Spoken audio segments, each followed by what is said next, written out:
تذكر يوما كنت تعانق دمعة الفكر تناجي الله في صبر وترجو رحمة তাই দোকান পড়াশোনা বন্ধ করার জন্য হুকুম করা হয়েছে। সকলে আপনারা দোকান বন্ধ করে দেন এবং দোকানে যারা আছেন তারা সবাই যেন এই প্যান্ডেলের ভিতরে এসে উপস্থিত হয়ে যান। আমি বারবার অনুরোধ করছি আপনারা দোকান বন্ধ করে দেন ভাই। এখানে দিনের কথা হবে, কোরআনের তাফসীর হবে, হুজুর আসছে। আমাদের বড় সৌভাগ্য হচ্ছে মহামত মানুষ যে আমাদের এখানে এসে উপস্থিত হয়েছে, আমরা ভাগ্যবান বলে মনে করি। তাই ইনশাআল্লাহ আমরা খেলাধুলায় আমরা সময়কে নষ্ট না করে প্যান্ডেলের ভিতরে এসে উপস্থিত হয়ে যায়। এখন আমাদের মুখ্য অতিথি জনাব হযরত মুফতি শেখ আব্দুল খালিক সাহেব মুহাদ্দিস বারাবাড়া টাইটেল মাদ্রাসা, উনি এখন ভাষণ রাখবেন, কোরআনের তাফসীর করবেন। তাই আমরা সকলেই সব ধন্যবাদ দিয়ে এই প্যান্ডেলের ভিতরে এসে উপস্থিত হয়ে যাবে ইনশাআল্লাহ।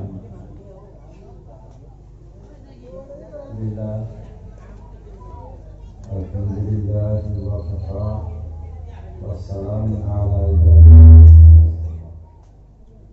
আম্মা বা'দ। মাননীয় আজকের সভাপতি সাহেব, ওলামায়ে কেরাম, মুরব্বী সমাজ, যুবক বন্ধুগণ এবং পর্দার আড়ালের মা ও বোনেরা, আল্লাহ পাকের লাখো লাখো শুকরিয়া যে আল্লাহ পাক আমাদেরকে ইসলামের মধ্যে পাঠিয়েছে। এর জন্য যদি আমরা প্রশংসা করি, আল্লাহ শুকরিয়া আদায় করি, মৃত্যু পর্যন্ত তার শুকরিয়ার হক আদায় করি না। এই জন্য যে একমাত্র ইসলাম ধর্ম এমন একটি ধর্ম যে ধর্ম আল্লাহ রাব্বুল আলামিন আমাদের জন্য নাযিল করেছেন। ইসলাম ব্যতীত অন্য কোন ধর্ম আল্লাহ নাযিল করেননি, একমাত্র ইসলাম আল্লাহ নাযিল করেছেন। সেই জন্য ইসলামের মধ্যে আমাদের নাজাত নিষ্কৃতি নিহিত। ইসলাম ব্যতীত অন্য কোন ধর্মে নাজাত পাওয়া যাবে না, নিষ্কৃতি পাওয়া যাবে না। ইসলাম সফলতার চাবিকাঠি। ইসলাম ব্যতীত অন্য কোন ধর্মে সফলতা নেই, কামিয়াবি নেই, একমাত্র ইসলামের মধ্যে সফলতা। ইসলাম, ঈমান, ইসলাম আল্লাহ পাকের এত বড় নিয়ামত, এত বড় নিয়ামত যে নিয়ামতের তুলনা অন্য কোন নিয়ামত করতে পারে না।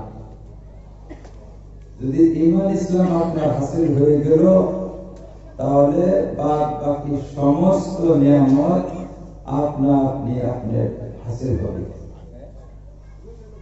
আর যদি ঈমান ইসলাম থেকে বঞ্চিত থাকেন, তাহলে বাকি সমস্ত নিয়ামত পেলেও কিছুই হাসিল হবে না। আপনার মতো পুরা কপাল হতভাগা আর কেউ হবে না পৃথিবীতে। ইসলাম যে কত বড় নিয়ামত, কত বড় এটা আল্লাহ পাকের একটা অবদান, এই কথাটা আমরা মুসলমান হয়ে বুঝবার চেষ্টা করলাম না, বুঝবার জন্য চাইলাম না। আমরা বড় পুরা কথা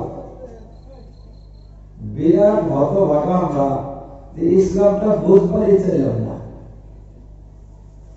ইসলামটা বুঝলে পুরা ইসলাম না, ইসলামের একটা অংশ বুঝলে মানুষ হতবাক হয়ে যায়, হতভম্ব হয়ে যায়, আশ্চর্যের চোখ উপরে উঠে যায় না। ইসলাম এত বড় নিয়ামত, এত বড় নিয়ামত আমাদেরকে আল্লাহ পাক দিয়েছেন যে ইসলাম যদি আমাদের জীবনে আসে তাহলে আমাদের ইহলৌকিক জীবন সাফল্যমণ্ডিত হবে, পারলৌকিক জীবনটাও সাফল্যমণ্ডিত হবে। আমাদের জীবনে দুঃখ থাকবে না, কষ্ট থাকবে না, টেনশন থাকবে না, অভাব থাকবে না, লাঞ্ছনা বঞ্চনা থাকবে না, মান সম্মান ইজ্জত শান্তি সুখ আমাদের পদচম্বন করবে যদি ইসলাম আমাদের ভিতরে থাকে, ঈমান যদি থাকে। কিন্তু আমরা তো বুঝবার তো চেষ্টা করলাম না, এটা যে এত বড় দৌলত, এত বড় নিয়ামত, এটা তো বুঝবার চেষ্টা করলাম না, বুঝবারই চেষ্টা করলাম না। বুঝলামই না ইসলাম কাকে বলে, এটা বুঝলামই না ঈমান কাকে বলে। এখন যদি জিজ্ঞাসা করা যায় যে বলেন তো ঈমান কাকে বলে, ঈমান কি জিনিসের নাম, বলতে পারবে না, পারবে না বলতে। ঈমান কিসের নাম, ঈমানটা কি বস্তুর নাম, বলতে পারবে না। তাহলে ঈমানটা বুঝবারই চেষ্টা করলাম না, ইসলাম বুঝবারই চেষ্টা করলাম না, সেই ইসলাম ঈমান দ্বারা আমরা কিভাবে উপকৃত হব?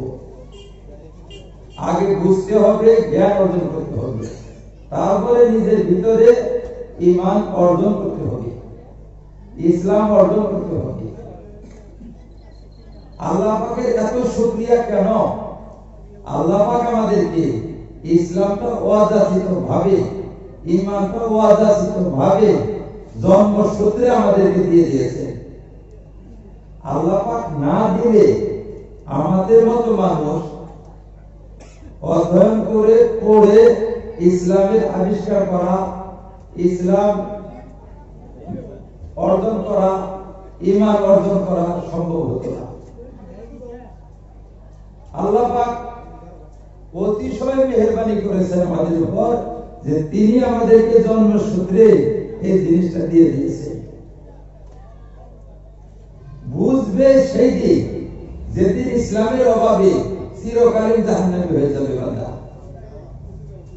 আর ইসলাম থাকলে চিরকালের জন্য শান্তির জগৎ পাবে, রাজত্ব পাবে, সম্মান পাবে, চিরকালের জন্য সে ব্যক্তি জান্নাতের মালিক হবে।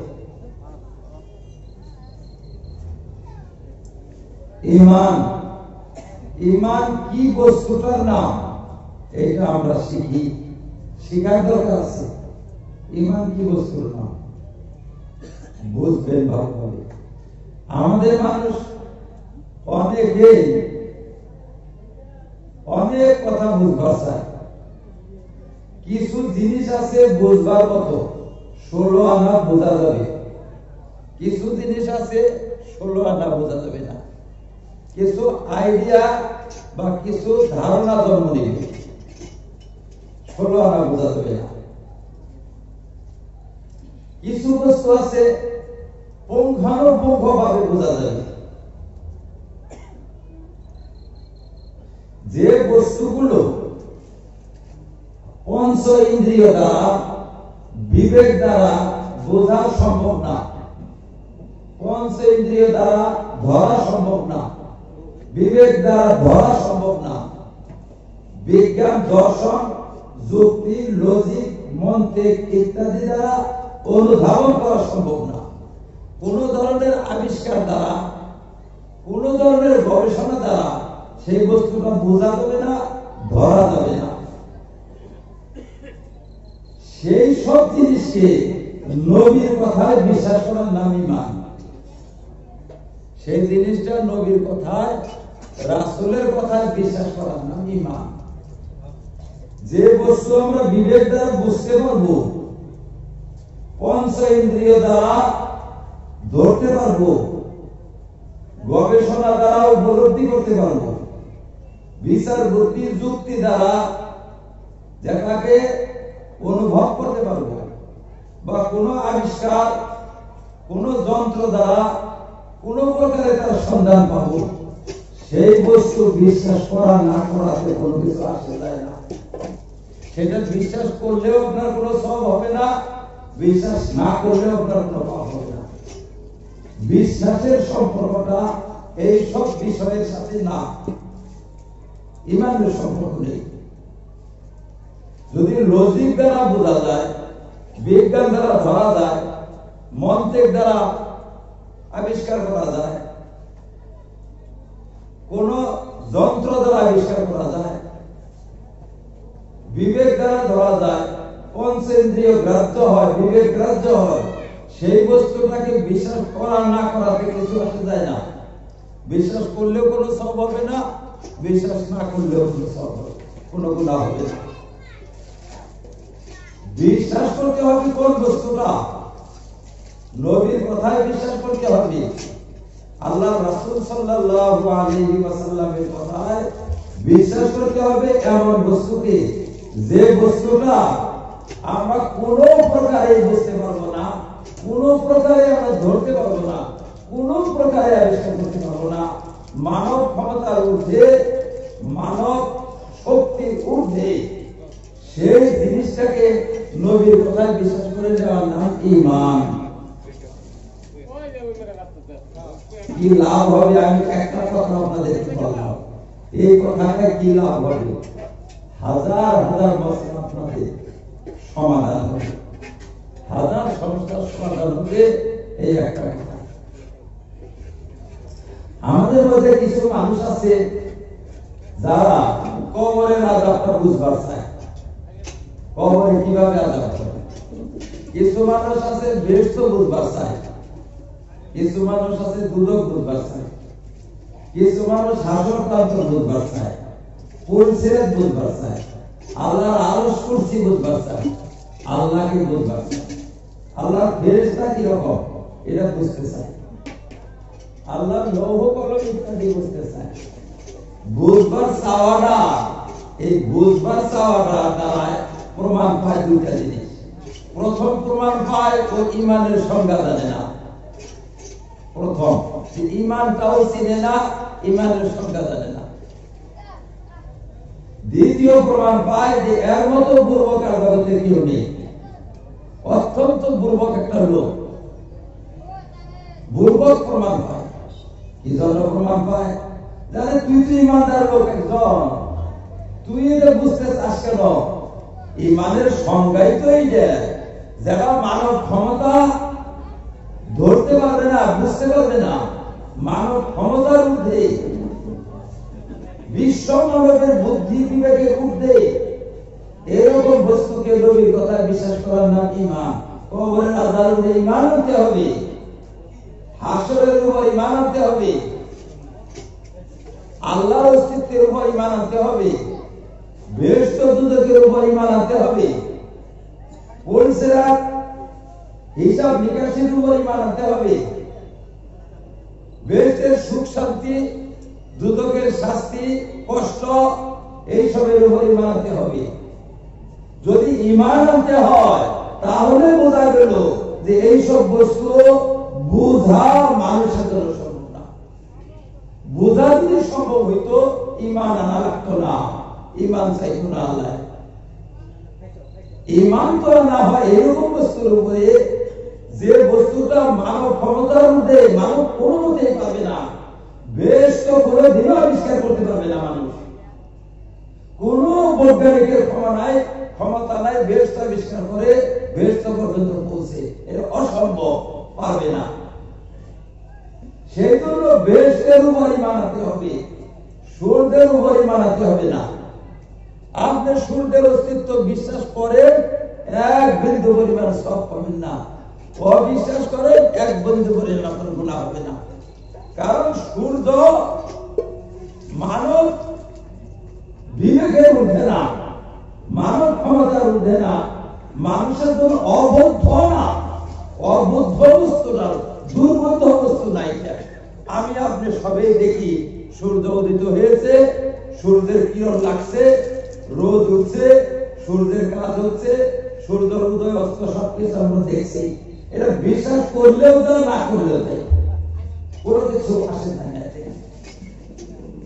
তাহলে ঈমানের একটা থিওরিটা যখন আপনি বুঝলে যে ঈমান বলা হয় এমন বস্তুকে বিশ্বাস করা যে বস্তুটা আমাদের বুদ্ধি বৃত্তির ঊর্ধ্বে, সেই জিনিসটাকে বলা হয় ঈমান। কথা ছোট, হাজার হাজার মশলা আপনার হল হবে।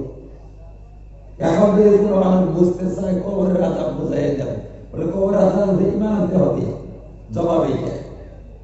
বলে ফেরেশতা বুঝাই দাও, বলে ফেরেশতার উপরে ঈমান আনতে হবে। দোজখ বেহেশত বুঝাই দাও, বলে এর উপরে ঈমান আনতে হবে। এখন বলবে যে ঈমান তো আনবো, বুঝাই দাও আমাকে, ঈমান তো আনবো, বুঝাই দাও। তুই ঈমানই বুঝস নাই, তুই ঈমানই বুঝস না। আরে বেটা ঈমান আনতে হবে বলবে। যদি বুঝতি তাহলে ঈমান আনা লাগতো না, ঈমানের প্রয়োজন হতো না। ঈমানের প্রয়োজন এই জন্য যে এটা ঈমানিয়াতের মধ্যে কার বস্তু, ঈমানিয়াত বলা হয় যে বস্তু কোন প্রকারে মানুষ আবিষ্কার করতে পারবে না, কোন প্রকারে করতে পারবে না, কোন প্রকারে সেটার নাগাল পাবে না, সন্ধান পাবে না, সেই বস্তুকে নবীর কথা মেনে নেওয়ার নাম ঈমান। তাহলে আমরা বুঝলাম যে কবরের আযাব বিশ্বাস করতে হবে,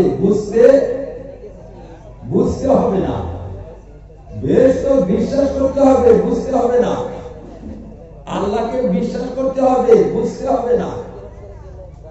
এইভাবে যত ঈমানিয়াত আছে বিশ্বাস করতে হবে, বুঝতে হবে না। এতটুকু আমরা বুঝলাম। এইটাকে বলা হয় জ্ঞান, ইসলামিক জ্ঞান। এগুলো প্রশ্ন যদি বোঝাই যাবে না, আপনারা বোঝান কেন আমাদেরকে? বেহেশত বুঝান, দোজখ বুঝান, কবরের আযাব বুঝান, আল্লাহ বুঝান, আল্লাহর সিফাত বুঝান, হাসরের কথা বুঝান, পুলসিরাতের কথা বুঝান, সবকিছুই তো বুঝান আপনারা। আপনাদের কাছে বুঝার জন্য তো আমরা সভা সমিতিতে আসি, বুঝাই যাবে না, তাহলে এগুলো বুঝানি লাগছিল না, বুঝান কেন আপনারা? প্রশ্ন জবাব যে আপনারা ভাবছেন যে আমরা বোঝাবার পারবো, আমরাও বুঝবো না, আমরা বোঝাবার পারবো না। তাহলে আমরা কেন বলি একটা ধারণা অর্জন করার জন্য।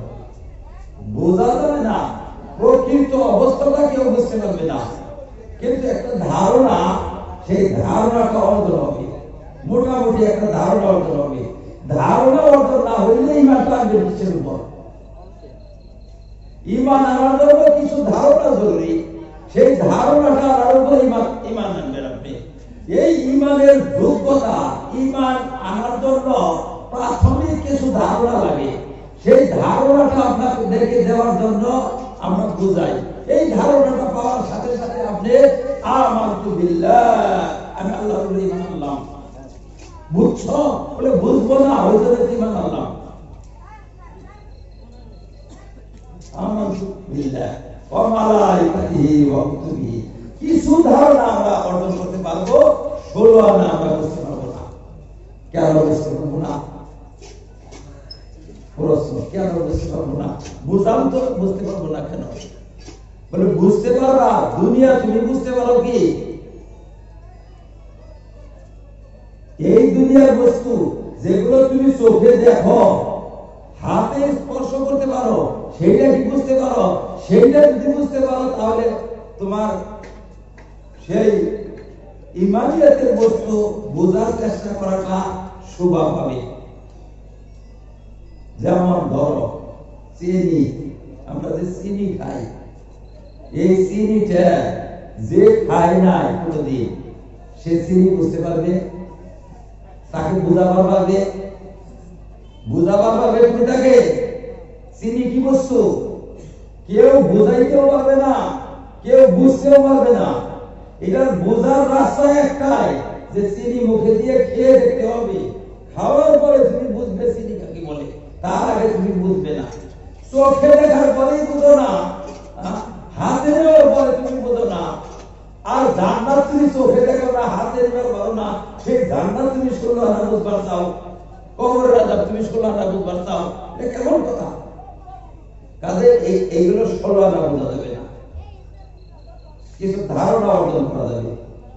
তা সত্ত্বেও আমরা বোঝাই। কিরকম বোঝাই? কিছুদিন আগে আমার সাথে একজন উচ্চ শিক্ষিত লোক সাক্ষাৎ করলো, সাক্ষাৎ করে বললো, হুজুর আপনার খবর শুনে আমি আপনার সাথে সাক্ষাৎ করতে আসছি। আমার অন্তরের ভিতরে অনেক কিছু প্রশ্ন আছে, কোন আলেমের কাছে প্রশ্নের জবাব পাই না। যে কোন আলেমের কাছে জিজ্ঞেস করলে আরো জটিলতাটা বাড়ে, জটিলতার সৃষ্টি হয়, জটিলতাটাই বৃদ্ধিপ্রাপ্ত হয়। বললাম ঠিক আছে, আপনি আমার কাছে বলুন, ইনশাআল্লাহ আপনার সমাধান হয়ে যাবে।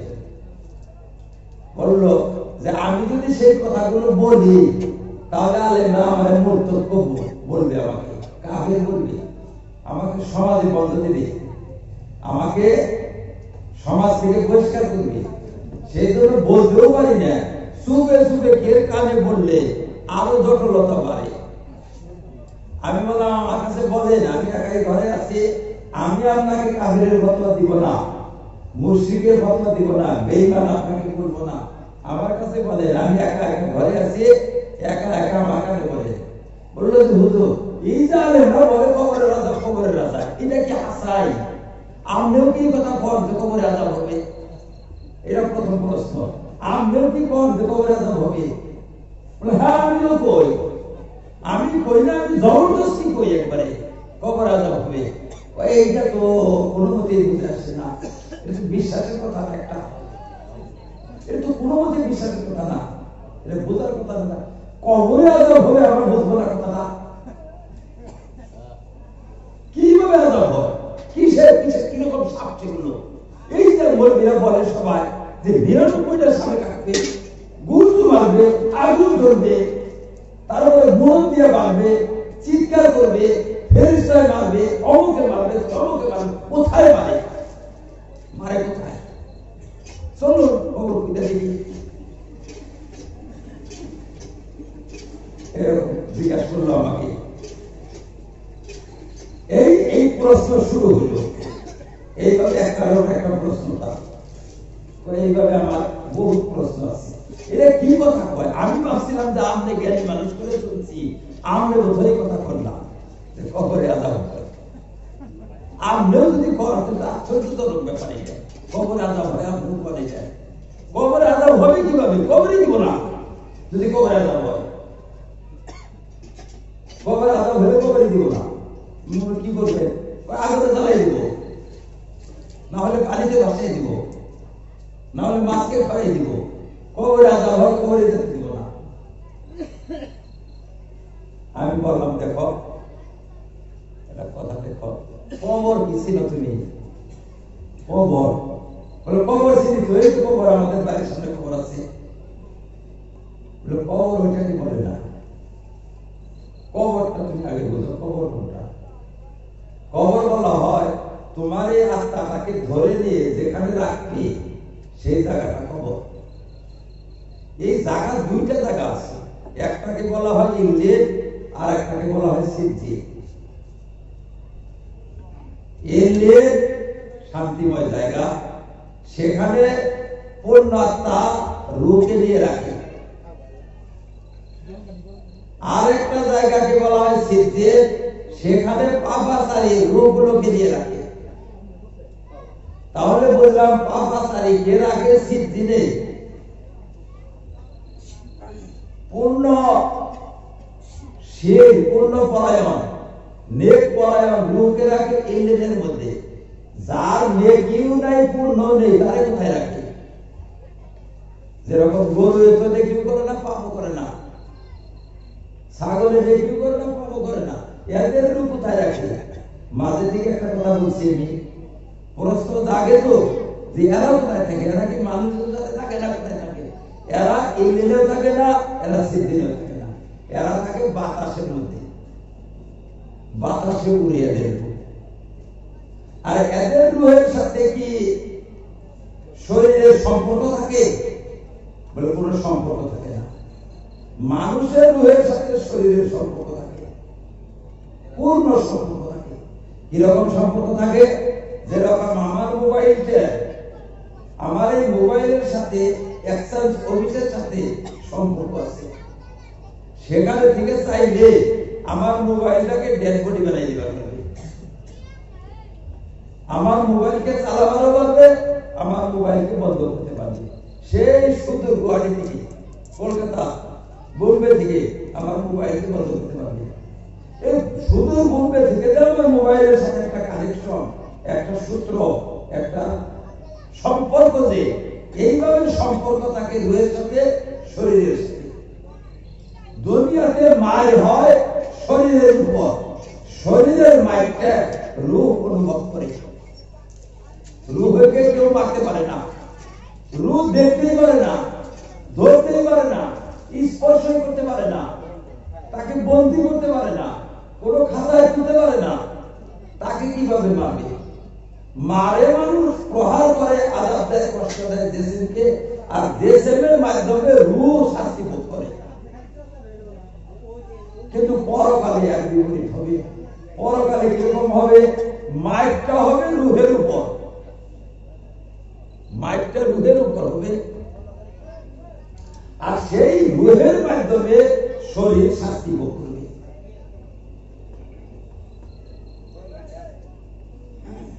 রুহের মাধ্যমে শরীর শাস্তি ভোগ করবে। তাহলে বললাম যে এই জগতের বিধান আর ওই জগতের বিধানের মধ্যে বহুত ব্যবধান আছে, সব ক্ষেত্রে এই ব্যবধান আছে।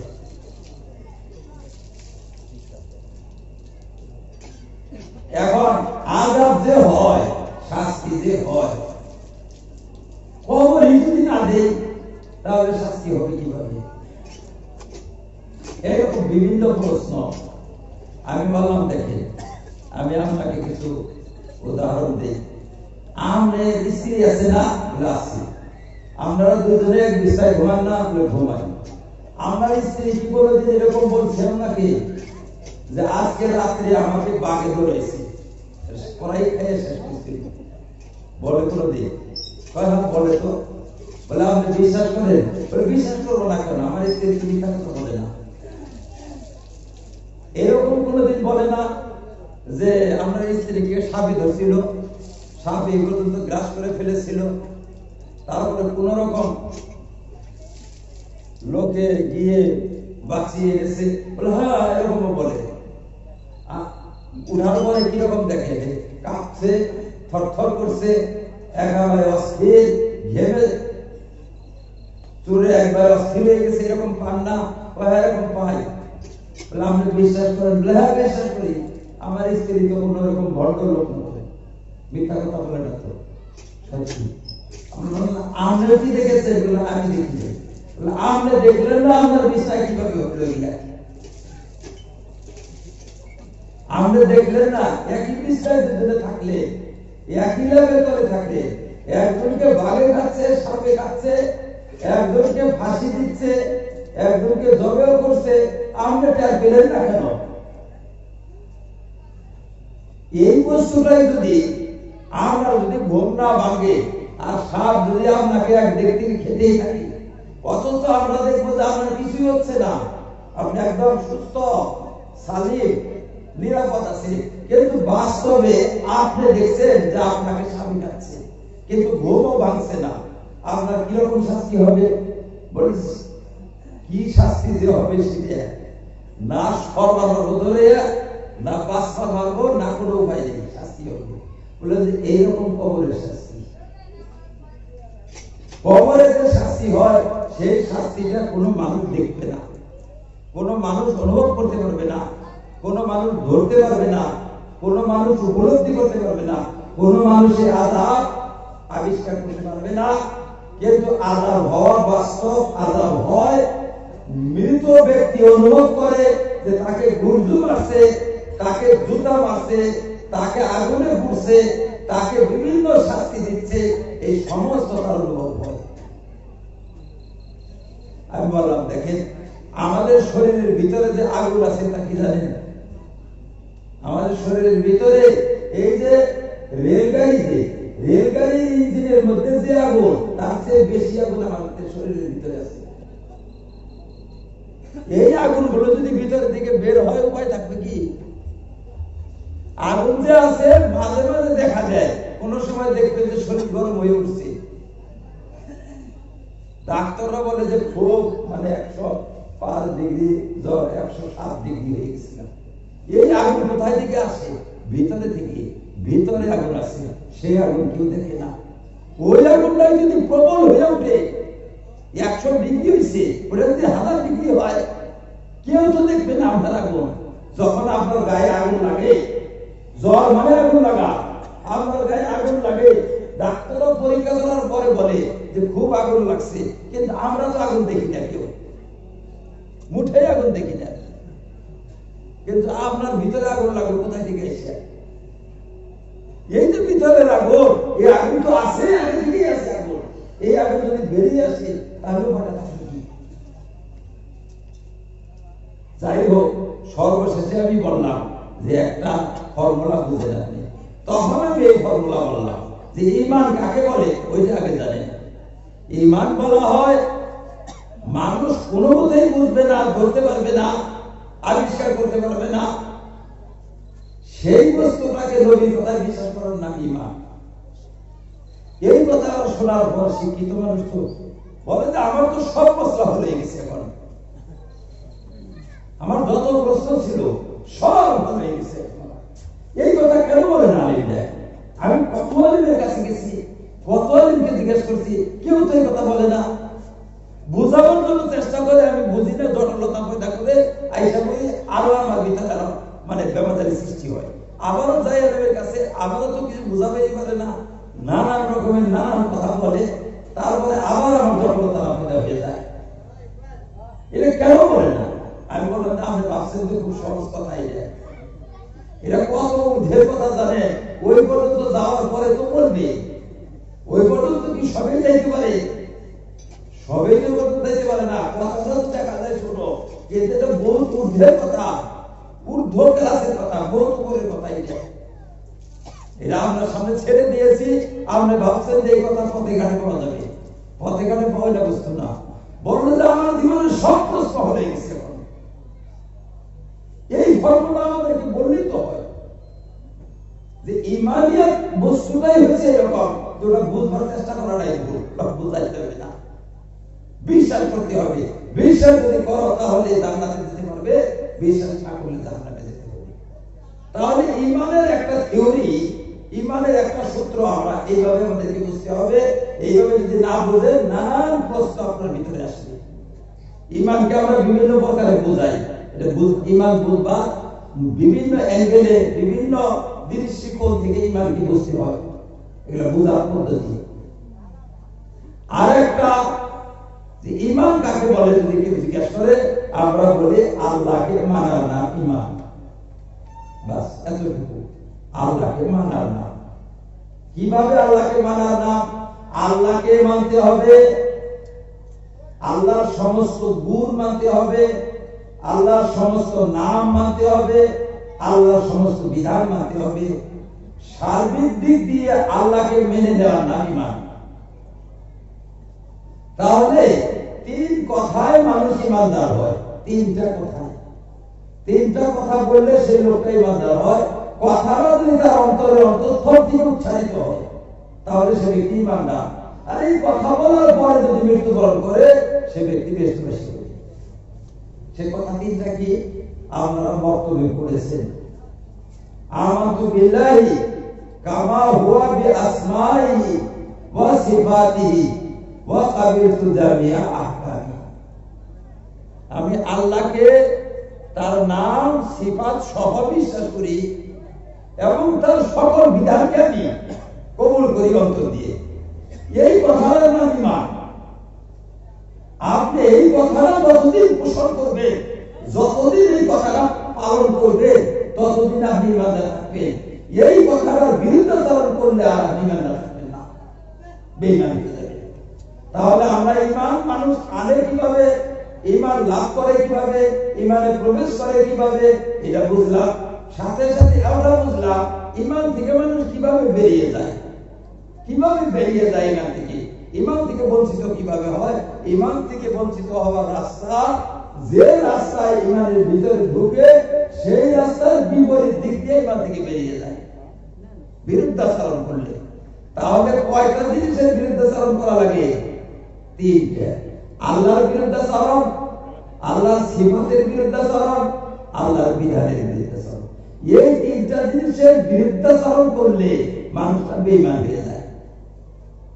বিরুদ্ধাচরণ মানে অর্থাৎ এই তিনটা বস্তুর অবমাননা করলে, ঠাট্টা বিদ্রুপ করলে, হেয় প্রতিপন্ন করলে, তুচ্ছতাচ্ছিল্য করলে, ছোট করলে, খাটো করলে, অপমাননা করলে, এই বস্তুকে পাতলা মনে করলে, এই বস্তুর সাথে বেদবি করলে, দৃঢ়তা পোষণ করলে মানুষ বেঈমান হয়ে যায়। বাস, তাহলে বুঝতে পারলাম যে যে পথ দিয়ে মানুষ ইমানে ঢুকে আবার ইমান থেকে সেই পথ দিয়ে বেরিয়ে যায়। তাহলে কোন লোক যদি আমানতু বিল্লাহি কামা হুয়া বিআসমাইহি ওয়া সিফাতিহি ওয়া কাবিলতু জামিয়া আহকামিহি, আমি আল্লাহকে তার সিফাত নাম সহ বিশ্বাস করি এবং তার সমস্ত বিধানকে আমি মানি, কবুল করি।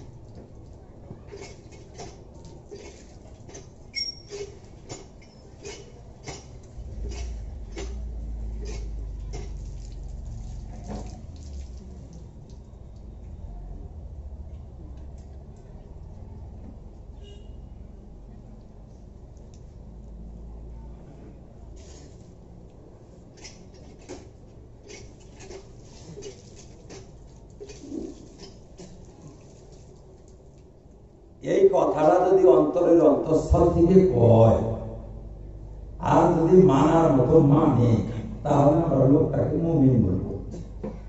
যদি নামাজ না পড়ে তাও মুমিন, জীবনে যদি কোনো নামাজ রোজা হজ যাকাত না করে তাও মুমিন, জীবনে যদি কোনো নেক কাজ না করে তাও মুমিন, আর সারা জীবন যদি খালি পাপ কাজ করে, পাপের ভিতরে ডুবে থাকে, কোন পাপ যদি বাদ না দেয় তাও সত্যি মুমিন।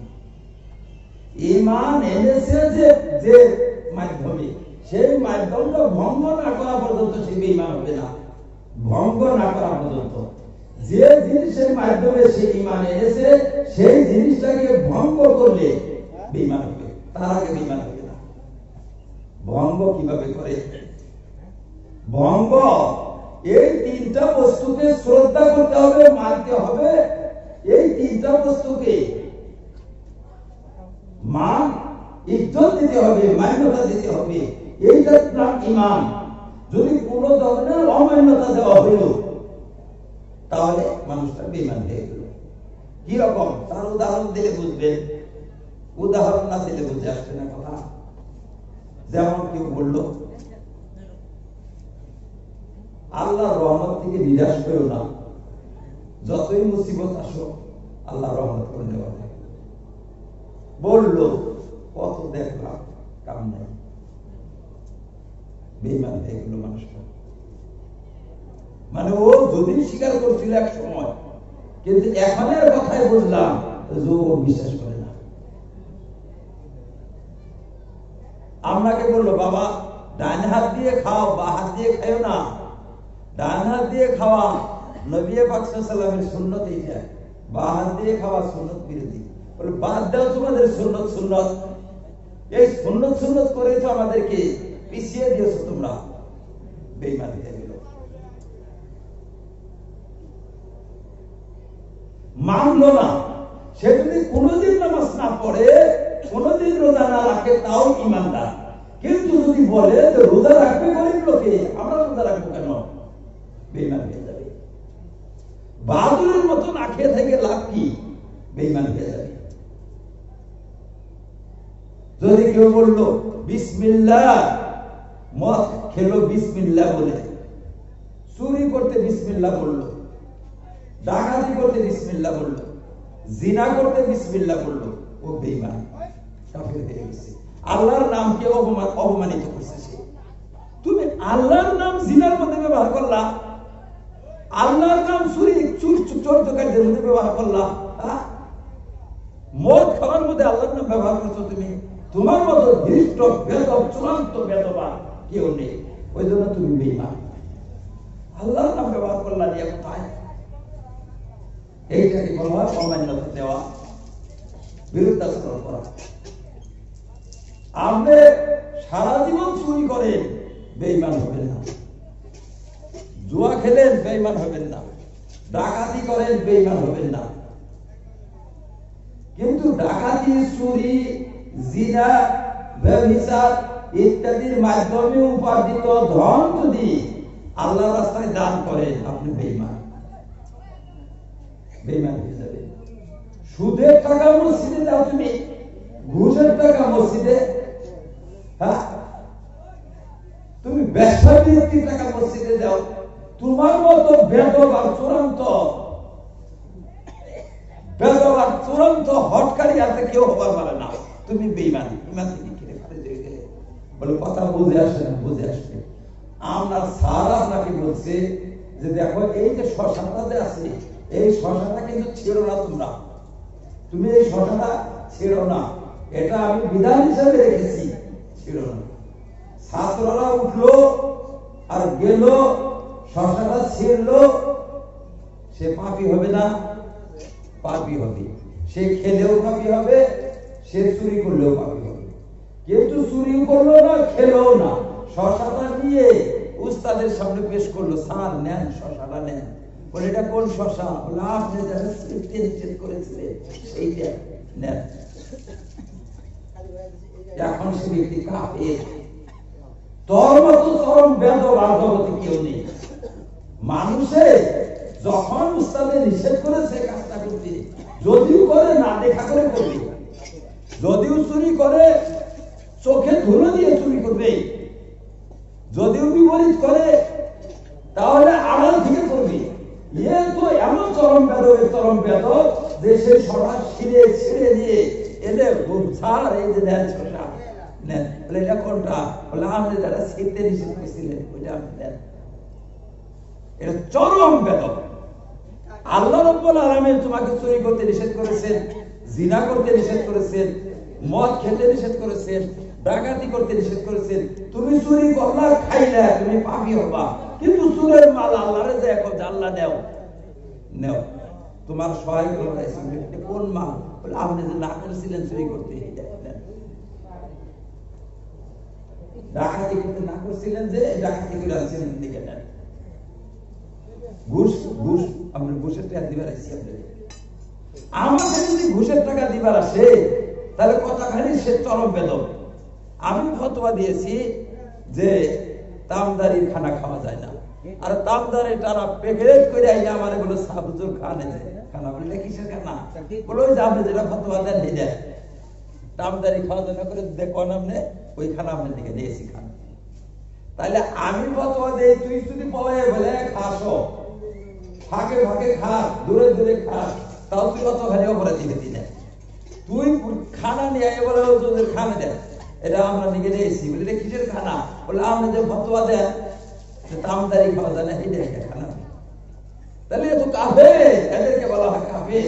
তাহলে আল্লাহর নামকে বেজায় ব্যবহার করলে কাফের হবে, অবৈধ টাকা আল্লাহর রাস্তায় দান করলে কাফের হবে, সে কাফের হয়ে যায়। তাহলে আমরা বুঝলাম যে কোনো প্রকারে আল্লাহর সিফাত, আল্লাহর নাম, আল্লাহর বিধানের বিরুদ্ধাচরণ, অবমাননা করলে কাফের হয়। বলতো এই যে ফতোয়া নেই, ওইটা বলে কিসের ফতোয়া? এই যে ফতোয়া, এইটা তামদারি খাওয়া যায় না, বলে এইরকম ফতোয়া আমার উল্টা কাছে কত কাফের হয়ে গেল মানুষটা। বাদ দাও তোমার ফতোয়ার কাগজটা ডেলটা ফেলাই দিল, কাফের হইল লোকটা। এখন যদি মারা যায় চিরকালের জন্য জাহান্নামে হয়ে যাবে। তাহলে ইমানে ঢুকবেন কি দিয়ে, ইমান থেকে বের হয় কিভাবে, এটা বুঝতে হবে। একজন লোক নামাজ পড়ে না, কিন্তু নামাজকে শ্রদ্ধা করে, নামাজিকে শ্রদ্ধা করে, নামাজে ফরজ তা বিশ্বাস করে, নামাজে আল্লাহ পাকের প্রিয় ইবাদত তা বিশ্বাস করে, নামাজে পড়া দরকার তাও বিশ্বাস করে, নামাজ একদিন পড়বে সেটাও তার আশা আছে, সে ব্যক্তি মুমিন। নামাজ পড়ার পরে যদি বলে দেখছি নামাজ পড়ছি মেলা দিন, নামাজ পড়লো না কোনদিন, ও বেঈমান হয়ে যায়। ও নামাজকে শ্রদ্ধা করে, আর নামাজ পড়ে আবার বলে পড়ছি নামাজ দেখছি কিছু নাই, ও বেঈমান হয়ে গেল। যদি আপনার জ্ঞান না থাকে, আপনি টেরি পাবেন না যে আপনি বেঈমান হচ্ছেন। ওই জন্য এলেম অর্জন করার প্রয়োজন আছে। আপনি বুঝবেনই না যে আপনি বেঈমান হয়ে যাচ্ছেন। যেমন তার এক উদাহরণ দিয়ে এই কিছুদিন আগে আমাদের ইলেকট্রিসিটি ক্ষেত্রে একটা লোক আসলো কিছু চাঁদার জন্য, অসুখের জন্য চাঁদা চাওয়ার জন্য আসলো। আমরা প্রায় বলে দিই, কোন লোক গেলে আমরা জনগণকে বলে দিই যে একটা লোক বিপদগ্রস্ত হয়ে আপনাদের কাছে সাহায্যের জন্য এসেছে, আপনারা যথাসাধ্য কিছু সাহায্য করবেন। আর আমরা বললে কিছু পয়সা হয়, প্রত্যেকেই সন্তুষ্ট হয়ে যায়। কিন্তু ঘটনাক্রমে সেদিন এলাটা করতে পারছিলাম না, মানুষকে বলতে পারিনি। যখন সময় মতো বলতে পারি নাই, সময় পার হয়ে গেছে, তখন তো হিটাটা ঘুরে আনা যায় না। বিনা এলান, আমাদের যারা যথাযথ যেটা এলান হয়, ঘোষণা হয়, সেই ঘোষণা ব্যতীত চাঁদা করলো, কিন্তু চাঁদার পরিমাণ খুব কম হলো। আমরা বসে রয়েছি বাড়িটার মধ্যে, জিজ্ঞাসা করলাম যে কি গো কিছু পয়সা হয়েছে? কয় যে আল্লাহর রহমতে 7 টাকা হয়েছে। তারপরে আবার বললো যে আল্লাহর রহমতে 7 টাকা হয়েছে চান্দা, আর 300 টাকার একটা জুতা কিনা নিয়েছিলাম, কালকেই কিনছি, আল্লাহর রহমতে বেড়ে খাইছি।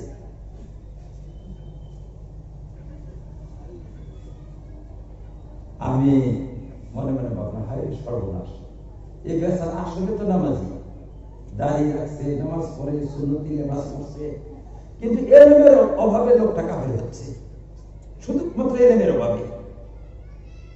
তুমি আল্লাহর রহমত শব্দটা অদবতনের ক্ষেত্রে ব্যবহার করলে তুমি কাফের হবে। রহমতের মানে এইটা, রহমতের সুর, আল্লাহর রহমতে চুরি হয়েছে, আল্লাহর রহমতে আমার বাড়ি ভেঙে গেছে, আল্লাহর রহমতে আমার ঘড়ি নষ্ট হয়ে গেছে, আল্লাহর রহমতে আমার আবাদ খেয়ে গেছে, আল্লাহর রহমতে আমার ছেলে মারা গেছে। আরে আল্লাহর রহমত তুমি মনে করে দিয়ে, আল্লাহর রহমতকে তুমি উপহাস করছো, এটা ঠাট্টা করছো, বিদ্রুপ করছো আল্লাহর রহমতকে। তুমি পাক্কা কাফের, ইমান থেকে খারিজ। তুমি তোমার এইরকম নামাজ, লাখ লাখ নামাজ তোমার কোনো ধরা দিবে না।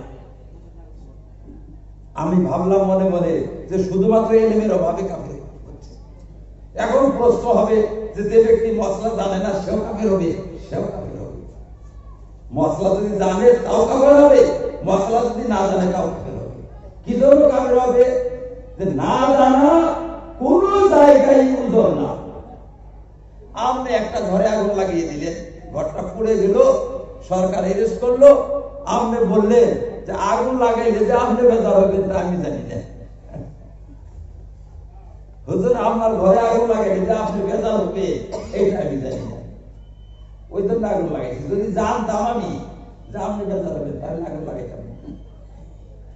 মাপ পাবে। একজনের বউ বাড়ি ঘিরে নিয়ে গেল, ধরলো, তারে মারা শুরু করলো, তার জামাই ধরলো, তারে বলে স্যার আসলে আমি জানি না, আপনি ভরে নিলে আপনি বেজার হবেন, এটা আমি জানি না। যদি জানতাম যে আপনি বেজার হবেন তাহলে তো আমি বউ শুলে হাত দিতাম না। তাহলে সে ব্যক্তি মাপ পাবে? কোনদিন মাপ পাবে না। আমি আফসোস করলাম, হাই রে কিভাবে মানুষ কাফের হয় রে। এখন বললে তো লাভ নেই। পরবর্তী শুক্রবারে আমি বয়ান করলাম ইনশাআল্লাহর উপরে, আলহামদুলিল্লাহর উপরে, রহমতের উপরে। আল্লাহর রহমতে, আল্লাহর রহমতে বলা থেকে হয়ে গেল। আল্লাহর রহমতকে কোথায় ব্যবহার করলো? কোথায় ব্যবহার করছে আল্লাহর রহমতকে? এটা উপহাস করা, ঠাট্টা বিদ্রুপ করা। আল্লাহর রহমতকে অজায়গায় ব্যবহার করার জন্য কাফের হয়ে গেল। এখন এইভাবে যে বান্দা কাফের হয়, তা যদি আপনি না বুঝেন, না জানেন, আপনি কাফের হয়ে বসে থাকবেন, আপনি জানবেন না। আপনার স্ত্রী কাফের হয়ে বসে থাকবে, আপনি জানবেন না। তারপরে দিনের ঘটনা, আমার কাছে একটা ফোন আসলো দিল্লি থেকে। সেই ফোনের মধ্যে একজন নামাজি লোক, নামাজি রোজাদার পরেজগার মানুষ, উনি আমাকে বলল যে হুজুর আমি কি অপরাধ করছি আল্লাহর কাছে? আরে যে বয়সে থেকে আমাকে আল্লাহ শাস্তি দেওয়া শুরু করছে, সে বয়সে তো পাপ বিরোধী নেই। কি অপরাধ করছিলাম আমাকে এই শাস্তি গুলা দিল না? আমরা ইন্না লিল্লাহি ওয়া ইন্না ইলাইহি। দেখো নামাজ পড়ে, রোজা রাখে, হ্যাঁ নামাজও পড়ে, সবকিছু করে, কিন্তু ভিতরে কাফের। আফসোস, হায় রে হায়। আল্লাহর বিচারের উপর সন্তুষ্ট থাকা জরুরি, ঈমান বাঁচবে না সন্তুষ্ট না থাকলে। আল্লাহর বিচার, আল্লাহর ফয়সালা, আল্লাহর সিদ্ধান্তের উপর সন্তুষ্ট থাকতে হবে। বেজার হবা, তোমার মাথা হিমালয় পাহাড়ে মারবা, মাথা চুরমার হয়ে যাবে, হিমালয়ে কিছু হবে না। হিমালয়ের সামনে নত হয়ে থাকতে হবে। আল্লাহর সামনে বেজার, আল্লাহর উপরে আপত্তি, আল্লাহকে তো সারো, কিচ্ছুই হবে না। আল্লাহ এক চুল পরিমাণ ক্ষতি আল্লাহ হবে না, তুমি চুরমার হয়ে যাবে একবারে। চুরমার কি জানো? তোমার ইমান ধ্বংস হয়ে যাবে, চিরকালের জন্য জাহান্নামী হয়ে যাবে। কি বলা লাগবে? আপনার ছেলে মারা গেছে, আপনি বলতে হবে আল্লাহর ধন আল্লাহ দিয়েছে। আমার চোখে পানি আসবে কারণ আমার ছেলে গেছে, কলিজার বুকা ছেড়ে গেছে, চোখে পানি আসবে, অন্তরে ব্যথা লাগবে, মন মানবে না, মন কাঁদবে, কিন্তু আল্লাহর প্রতি কোনো অভিযোগ করতে পারবো না, কোন ধরনের আপত্তি দর্শাতে পারবো না, আল্লাহকে কোন ধরনের গালি দিতে পারবো না। আল্লাহর ধন আল্লাহ নিয়ে গেছে, আমার বলার কিছু নেই। তবে আমি ব্যথিত, আমি দুঃখিত, আমি ক্লান্ত শ্রান্ত, আমার চোখ সদম, আমার অন্তর ব্যথিত, আমি কাঁদছি, বারবার কাঁদছি, কিন্তু আল্লাহর প্রতি আমার আপত্তি করার কোনো সুযোগ নেই। সে ব্যক্তি ইমানদার, শুধু ইমানদারই না, তাকে আল্লাহ পাক বাইতুল হামদ নামক একটা জান্নাত স্পেশাল দান করবে। সময় মতো সবরের পরিচয় দিয়েছে, সময় মতো সবর করলে বাইতুল হামদ নামক জান্নাত আল্লাহ পাক তাকে দান করেন। কিন্তু সবর তো করবে, কেউ সবর না করতে পারে না। 1 মাস, 2 মাস, 3 মাস, 1 বছর, 2 বছর, 3 বছর পরে চাষি আপনি কান্দেন না কেন? সেদিন এত কাঁদলেন, কোনো মতে আমরা থামাবো পারলাম না, আজকে কাঁদেন না কেন? চাষি আজকে আপনি বেলাও ছিলেন না কেন?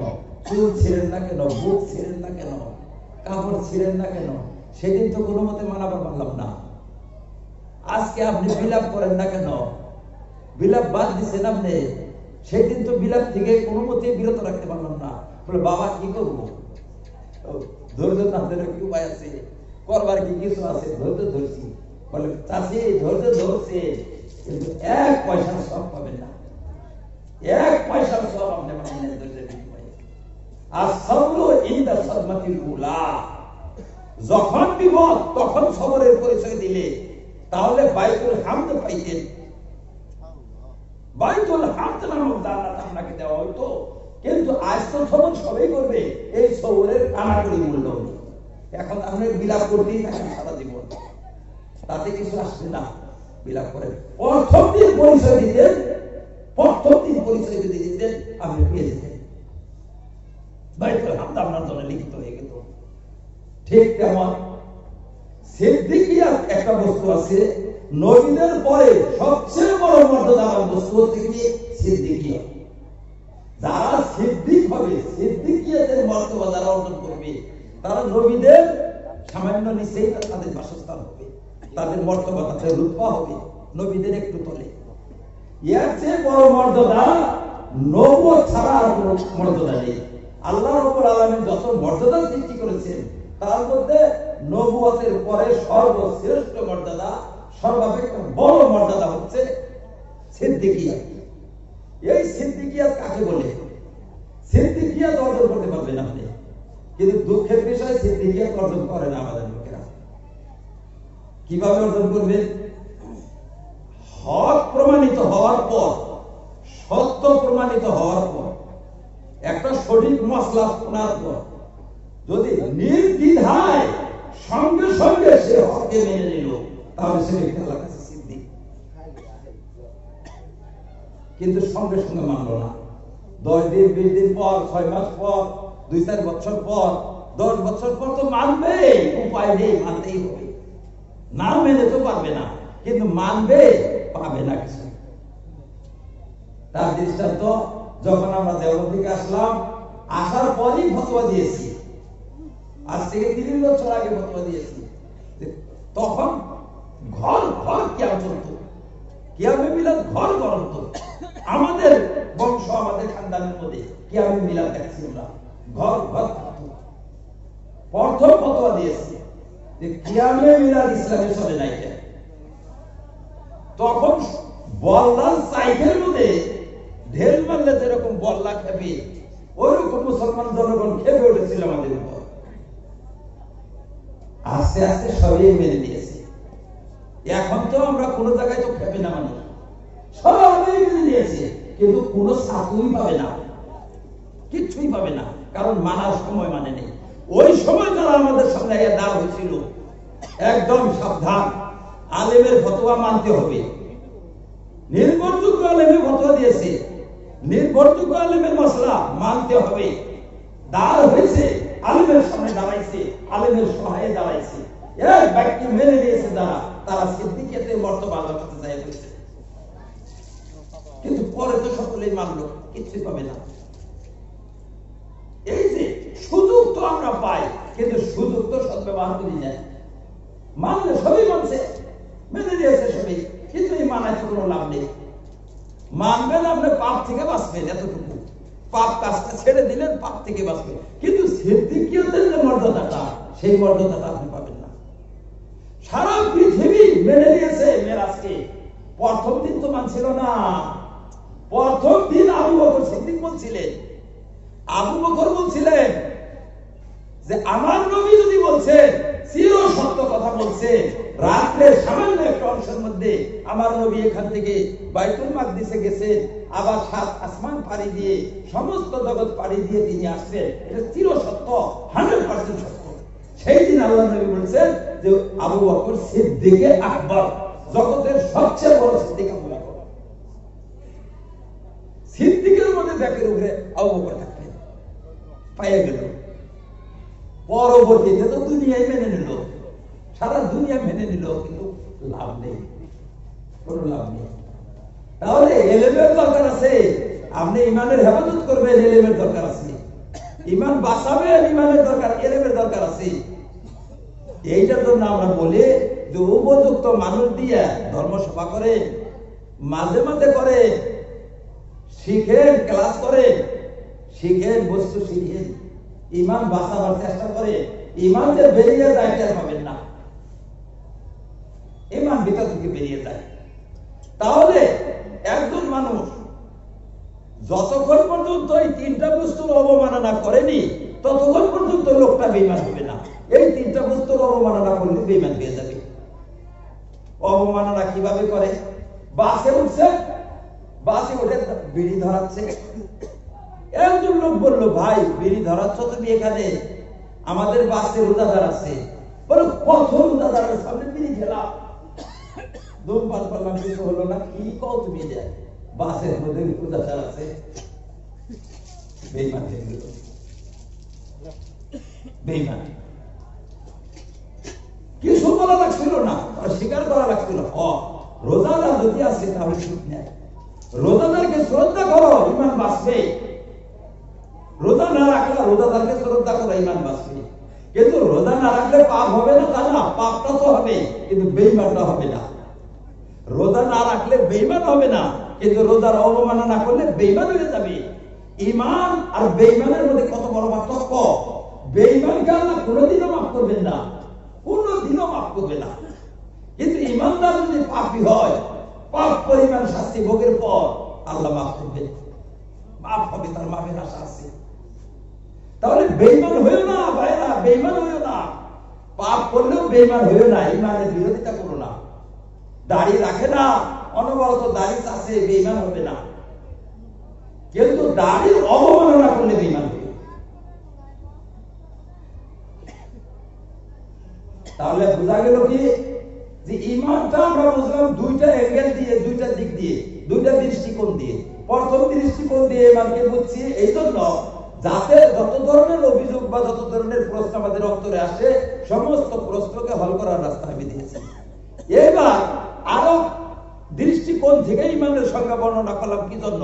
এটার উদ্দেশ্য হলো যে আমরা আবার ঈমান থেকে বেরিয়ে যাবো কিভাবে, ঈমানে ঢুকবো কিভাবে। বুঝলাম তো কথাটা যে দুর্বুদ্ধ বস্তু যেটা আমরা বুঝবো না, নবীর কথা মেনে দেওয়ার নাম ঈমান। সেই জিনিস কি জিনিস, সেটা বস্তুটা কি? এবার আমি বললাম 3টা বস্তু। 3টা বস্তু আল্লাহ যত সংবাদ আছে সমস্ত, আল্লাহ যত বিধান আছে সমস্ত, এবং আল্লাহর জাত, সিফাত, খবর, আল্লাহর কথা সবকিছু। তাহলে এই সমস্ত বস্তুকে মেনে দেওয়ার নাম মানা কাকে বলে? করার নাম না, করে না কিন্তু মানে বস্তুটা মানে কিরকম? নামাজ মানো না বলে নামাজ তো ফরজ, পড়া দরকার, পড়ো না কেন? পড়ি না, শয়তানের জন্য পড়ি না, নফসের জন্য পড়ি না, অলসতার জন্য পড়ি না, সময়ের অভাবে পড়ি না, পড়া দরকার, দোয়া করবা যাতে পড়বা পারে। ওই ইমানদার যতদিন পর্যন্ত আমাদের শ্রদ্ধা অন্তরে থাকবে ইমানদার, যখন আমাদের শ্রদ্ধা থাকবে না বেঈমান। তাহলে বেঈমান তো মানুষ হয়ে যায় কিভাবে? এইটাকে বোঝার জন্য অন্য দৃষ্টিকোণ থেকে ইমান তা বুঝতে হয়। এটা আমরা বুঝলাম ইমান। তাহলে ইমান থেকে কত প্রকারে মানুষ ইমান থেকে বহির্ভূত হয়ে যায়। যত জিনিস আল্লাহর সাথে সম্পর্কশীল, এখন আর এক কথায় শুনে যাতে সবটি মনে করতে পারেন আপনি, এক কথায় সবটি মনে হবে। যত বস্তু আল্লাহর সাথে সম্পর্কশীল প্রত্যেকটা বস্তুকে সম্মান দিতে হবে ইমান বাঁচানোর চাইলে। আল্লাহর সাথে দূর সম্পর্ক যদি আছে, ক্ষীণ সম্পর্ক আছে, সেইটাকে যদি যথাযথ সম্মান না দেন বেঈমান। আল্লাহর সাথে সম্পর্ক কি? কোরআন শরীফ আল্লাহর গ্রন্থ, আমি দেখছি ওইটা আল্লাহর গ্রন্থ না, এটাকে বলে সম্পর্ক। কোরআনকে সম্মান দিতে হবে আল্লাহর খাতিরে। মুহাম্মদ আল্লাহর পয়গম্বর, কাদিয়ানি ব্রিটিশের পয়গম্বর, ব্রিটিশ বানাইছে। কাদিয়ানিরে নবী বানাইছে কে? ব্রিটিশ বানাইছে।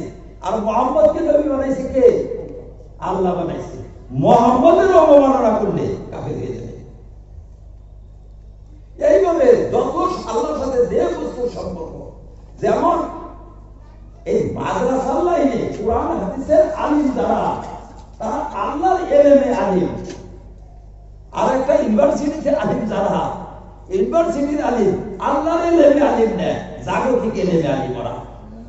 ওদের অবমাননা করলে মানুষ বেঈমান হবে না, কিন্তু এই কোরআন হাদিসের আলিমের অবমাননা করলে বেঈমান হবে। বুঝে আসলো কথা?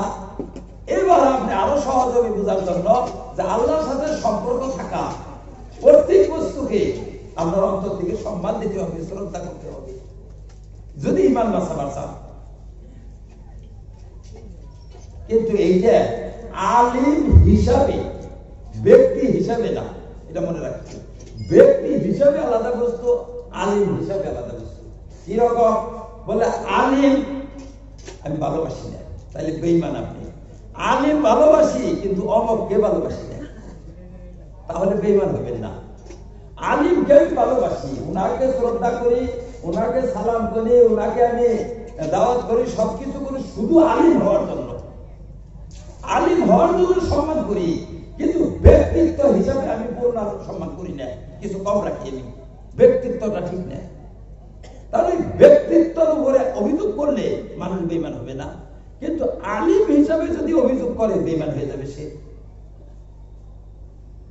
দেখেন তাহলে ইমান কিভাবে মানুষের নষ্ট হয় এটা বুঝলাম। ইমানের লাভ কি হবে? ইমান আনলে লাভ কি হবে আমাদের? হাই হা, ইমান ইসলাম যদি মানুষ বুঝতো অবাক হয়ে যাবে আর লাভটা। যেমন পরকালের একটা লাভ আপনাকে শোনাই।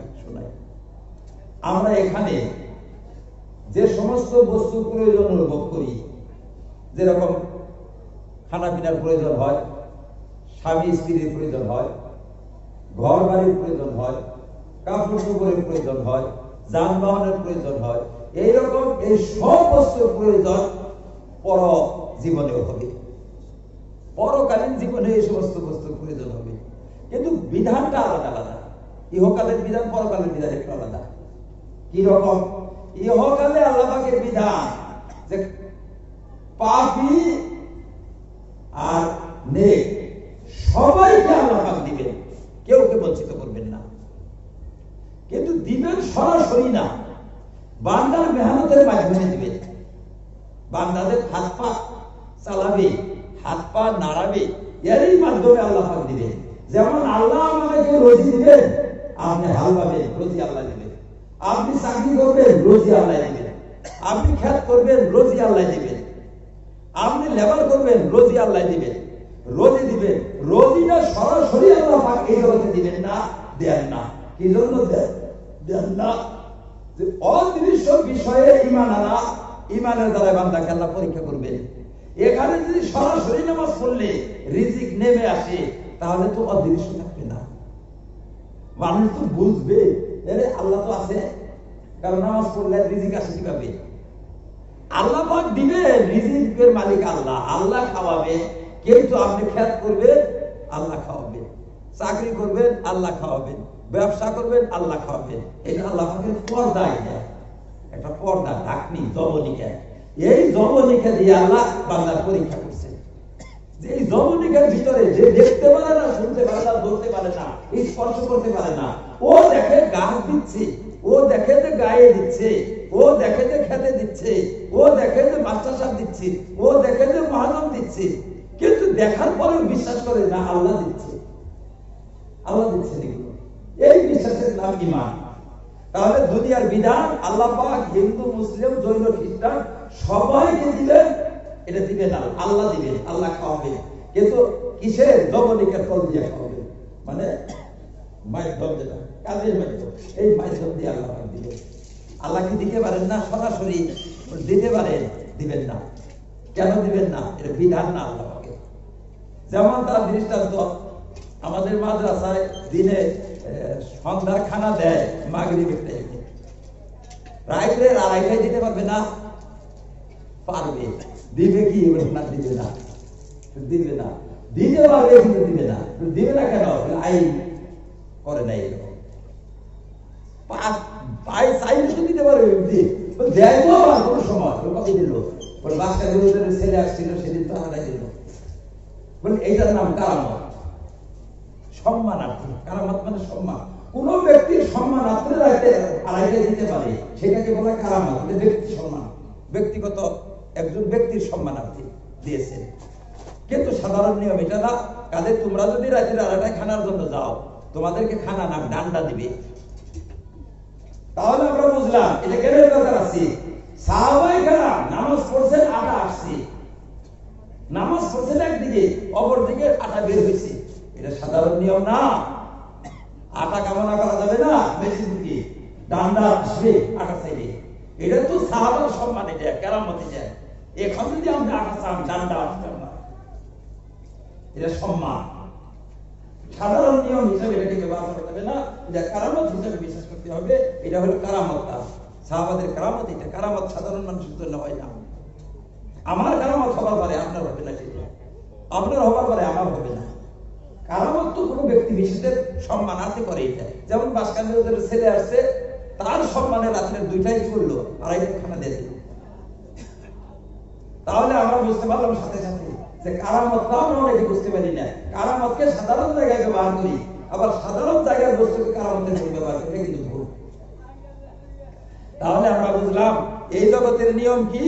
এই জগতের নিয়ম আল্লাহ পাক কাজের মাধ্যম দিয়ে দিবেন, দিতে পারেন কিন্তু দিবেন না। এটা হলো আল্লাহ পাকের বিধান। এই জগতে তাহলে দুইটা বিধান, একটা সরাসরি দিবেন না, আর একটা সবাইকে দিবেন, হিন্দু, মুসলিম, জনগণ সবাইকে দিবেন। যে বেশি হাত নাড়াবে তাকে বেশি দিবেন, যে কম নাড়াবে তাকে কম দিবেন। কিরকম? আপনি খেয়াল করবেন ভালোভাবে, আপনার ক্ষেত্রে বেশি হবে। আর একজনে খেয়াল করবে না, তার ক্ষেত্রে হবে না। আপনি বলবেন যে নামাজ পড়লে আবার বেশি হবে, ভুল কথা। এটা নামাজ পড়লে পরকালের ক্ষেত্রে হবে, এখানকার ক্ষেত্রে না। বুঝবেন ভালোভাবে, কারণ এখানকার ক্ষেত্রের জন্য এখানকার ক্ষেত্রে করতে হবে, বিধানটা আলাদা। কিন্তু পরকালের বিধান আবার এর উঠে। এই জগতে নিজের প্রয়োজন পূর্ণ করার জন্য ব্যবসা বাণিজ্য করবার পারি, খেত খাওয়া করবার পারি, চাকরি বাকরি করার পারি। পরকালে এগুলো কোনো কিছু থাকবে না। পরকালের বিধান যে আল্লাহ একমাত্র ঈমানদারকে দিবেন, অন্য কাউকে দিবেন না। আর সেইটাতে দিবেন সরাসরি দিবেন, কোনো মাধ্যম রাখবেন না, সেখানে বিনা মাধ্যমে দিবেন। যেমন আমাদের এখানে খেত খামারের মাধ্যমে দেন, বিভিন্ন মাধ্যমে দিবেন না, সরাসরি আল্লাহ পাক দিবেন। এমন কি কল্পনা করার সাথে সাথে দিবেন। আপনি কল্পনা করবেন মুরগির মাংস উপস্থিত, আপনি কল্পনা করবেন টাটকা দই উপস্থিত, আপনি কল্পনা করবেন কবুতরের মাংস একদম উপস্থিত, সাথে সাথে সরাসরি আল্লাহ পাক দান করবে। তাহলে সেই দিন তো ব্যবসা চলবে না, সেই দিন তো কামলা চলবে না, সেই দিন তো খেত খামার চলবে না। সেই দিন আপনার প্রয়োজন কি দিয়ে পূর্ণ করবে? সেই দিনে একমাত্র সম্বল হবে ঈমান। ঈমান আপনার আছে, তাহলে আপনি চিরকালের জন্য জান্নাতের মালিক হয়ে যাবেন। আর জান্নাত কেমন বস্তু জানেন? নিম্ন স্তরের জান্নাতীকে যে জান্নাত দেওয়া হবে, সেই জান্নাতটাও এই দুনিয়ার চেয়ে 10 গুণ বেশি দামি হবে। সেই জান্নাতের মালিক হবে। তাহলে ঈমানের পারলৌকিক উপকারিতা। আচ্ছা, ইহকালে কি উপকার আছে জানেন? হায় হায়, ইহকালের উপকার যদি জানতো মুসলমান, তাহলে দেখতেন কিরকম করতো। যেমন টেনশন একটা অসুবিধা আছে না বর্তমান যুগে। টেনশন খারাপ জিনিস না? টেনশনে মানুষ খুব কষ্ট পায় না? একজন মানুষ যদি আল্লাহর উপরে ঈমান আনে, ঈমান আনার পর সে ব্যক্তি টেনশন কাকে বলেও জানবে, কোন দিনও তার টেনশন থাকবে না। কিসের টেনশন করবে? বড় আমার আছে বলে রিজিকের টেনশন, রিজিক আল্লাহ দিবে। আর তারপরে বলে বাড়ি বানাবার থাকে, বাড়ি ঘর নেই, বাড়ি ঘর আল্লাহ দিবে। তারপরে বলো অসুখ বিসুখ, বলে অসুখ বিসুখের মালিক আল্লাহ, সেবার মালিক আল্লাহ। কিসের টেনশনটা করো তুমি? কিসের টেনশন? তুমি একজন মুসলমান, তুমি মুমিন বান্দা, তুমি কিসের টেনশন করো? টেনশন মুমিনের থাকতে পারে কোনদিন? মুমিনের কোনদিন টেনশন থাকতে পারে? পৃথিবী তো সোনার পৃথিবী, একজন মুমিনের জন্য সুখের পৃথিবী, সোনার পৃথিবী। এটা কোন টেনশন মুমিনের থাকতে পারে না। আমার ব্যক্তিগত, আমার জীবনের কথা এটা, আমার ব্যক্তিগত, আমরা ক্ষুদ্র মানুষ, আমি এটা জানি না যে মানুষ কি নিয়ে চিন্তা করে। আমি মনে মনে হাসি কোনো সময়, চিন্তা করে কি নিয়ে বলে যে চিন্তাই বসে, চিন্তা কি নিয়ে করে না? কিসের চিন্তা করে? বলে খাওয়া দাওয়া, মানে খাবো কি? আরে খাবো, আলোয় খাওয়াবে। আর চিন্তা আছে এখন, আরো থাকতে পারে চিন্তা। বলে মেয়ে বিয়ে দেওয়া লাগবে, আল্লাহ আল্লাহ মেয়ে বানাইছে, তার স্বামী বানাইছে আল্লাহ। হাই রে হাই, আপনি শোনেন নাই? কোন মেয়ে বানান নাই যে তার স্বামী বানায় নাই, মেয়ে বানাইছে তার স্বামী বানাইছে। স্বামী আসবে, আপনি এটা চিন্তা করেন কেন? চিন্তা থাকতে পারে, একজন মুসলমানের চিন্তা থাকতে পারে। ফ্রি সুখের জীবন একজন মুসলমানের, সুখী সুখ, সুখী সুখ, এমন সুখ আল্লাহ আমাদেরকে দিয়েছে। কোন টেনশন মুসলমানের হবার পারে না। মুসলমানের কোন টেনশন নেই। একটাই টেনশন মুসলমানের, একটাই। সেই একটা টেনশনের জন্য মুসলমান হাসে না জীবনে। সেটা টেনশন যে আমার নামটা কোন মুড়ে আসবে, ডান মুড়ে আসবে না বাম মুড়ে আসবে, এটা তো জানি না। এই একটাই টেনশন। আমি কি বেহেশতের তালিকাভুক্ত হবো না দুজকের তালিকাভুক্ত? দুজকের তালিকাভুক্ত হলে তো আমার বাঁচাবে কি? আমাকে একটা টেনশন মুসলমানের আসতে পারে, তাছাড়া অন্য কোনো টেনশন মুসলমানের থাকতে পারে না, কোনোদিনও থাকতে পারে না। যে ব্যক্তি আল্লাহকে বিশ্বাস করে, আল্লাহকে মানে, আল্লাহর প্রতি ঈমান রাখে, আল্লাহর প্রতি ভরসা করে, সে কোনো টেনশনের শিকার হতে পারে না। এটা হলো পার্থিব একটা বস্তু আমি দেখাই। আরো প্রত্যেকটা বিভাগ আপনাকে দেখাইতে হবে। যেমন আর একটা বিভাগ আপনাকে দেখাই, ইদানিং এর খবর শুনেন। ইদানিং বর্তমানে সমগ্র পৃথিবী সবচেয়ে বড় সেরা সেরা বৈজ্ঞানিকরা একটা চিকিৎসা আবিষ্কার করছে। কি চিকিৎসা সেটা? আগে রোগটা বোঝেন। আধুনিক যত রোগ আছে, আধুনিক রোগ অর্থাৎ যে সমস্ত রোগ আজ থেকে 100 বছর আগে মানুষ দেখে নাই, কিন্তু আধুনিক যুগে যে সমস্ত রোগ মানুষ দেখছে এখন, যেরকম হাই প্রেসার, সুগার, ক্যান্সার, এই ধরনের যত অসুখ আছে, স্ট্রোক, অ্যাটাক, এই সমস্ত অসুখের চিকিৎসা বাইরে করছে বিনা ঔষধে। বিনা ঔষধে চিকিৎসা বাইরে করছে বৈজ্ঞানিকরা। আর সেই চিকিৎসাটা 100% গ্যারান্টি যুক্ত চিকিৎসা। আপনারা জানেন নাই, আমাদের কাছে আশ্চর্য লাগবে যে মহল জানছে যে 100% লোক মেনে নিয়েছে, 100% মানুষের যারাই জানছে। আপনারা যদি জানবেন, আমরাও মানবেন। সেই চিকিৎসা হচ্ছে কি? Autophagy, fasting. অটোফেজি, ফাস্টিং মানে কি? রোজা। একমাত্র রোজা। আধুনিক যুগের সমস্ত রোগের চিকিৎসার ব্যবস্থা একমাত্র রোজা। রোজার জরিয়তে আধুনিক সমস্ত রোগের চিকিৎসা হয়। আর রোগ হবেও না, হইলেও শরীরে থাকতে পারে না। এটা বৈজ্ঞানিক একমত। রোজা রাখলে রোগ থাকতে পারে না, রোগ হবে না, থাকবে না, থাকতে পারে না। এইটাকে তারা বলে ফাস্টিং, এটাকে তারা বলে অটোফেজি ইত্যাদি নাম দেয়। ফাস্টিং তো বুঝে নামে না, ফাস্টিং মানে অনাহারে থাকা, উপবাস করা, তারা উপবাস নাম দিয়েছে। যখন উপবাস ভাঙবে সেটাকে বলে ব্রেকফাস্ট, ফাস্টিংকে ব্রেক করে বানাই দিল, সেটাকে ব্রেকফাস্ট বলে। ব্রেক করা যাবে না, ব্রেক না করে ফাস্টিং চালু রাখতে হবে। এই ফাস্টিং যদি কেউ পালন করে, ফাস্টিং যদি করে, তাহলে সে ব্যক্তির শরীরে আধুনিক যুগের কোন রোগ থাকবে না। তার কারণ হচ্ছে তারা রোজা, একমাত্র রোজা। কতদিন থাকতে হবে রোজা? এটা বৈজ্ঞানিকরা বলছে বছরে 25 থেকে 30 দিন একটানা, আর মাসে 3 দিন, মাসে 3 দিন। মানুষ অবাক হইয়া একবার অবাক হয়ে যায়, হায় হায় আল্লাহ, হায় খোদা, আমাদের বডির প্রয়োজন যে আছে এই রোজাতে রাখতে হবে। এই রোজাতে স্বাস্থ্যকর বস্তু, সমস্ত রোগের প্রতিরোধকারী, এটা রোগ থেকে মুক্তি দানকারী। হায় খোদা, এটা আমরা জানতাম না, জানি না, তুমি আমাদেরকে এত পূর্বে রোজা আমাদেরকে দিয়ে দিয়েছ। মানুষ অবাক হয়ে যায়। এই ফাস্টিং এর জরিয়ে সমস্ত রোগ থেকে মানুষ মুক্ত থাকতে পারে। মুসলমান তো রোগ থেকে মুক্ত না। প্রশ্ন, যদি রোজা থাকলে রোগী হয় না, তাহলে মুসলমান রোগী কেন? তার জবাব আমরাও দিই, আগে থেকে দিই আমরা, আর বৈজ্ঞানিকরা জবাব দিচ্ছে। উভয়ের একই জবাব। সেটা জবাব কি? যে মুসলমান রোজা রাখে না। মৌখিক ভাবে রাখলেও বাস্তবে রাখে না। রোজা বলা হয় অনাহার। কি অনাহার থাকাকে রোজা বলা হয়। তোমরা পরীক্ষা করে দেখো, রমজানের আগে 1 মাস যে পরিমাণ খানা খরচ হতে পারিছে, রমজানে কিছু না হলেও বেশি খরচ হয়েছে। অনাহার থাকে না, কারণ আহার বাড়াইছে। মুসলমান অনাহার থাকে না, রোজা রাখে না মুসলমান। আগের মাসে দুধের ব্যবস্থা ছিল না, মাছের ব্যবস্থা ছিল না, মাংসের ব্যবস্থা ছিল না, অনাহার থাকার জন্য দুধ কিনছে।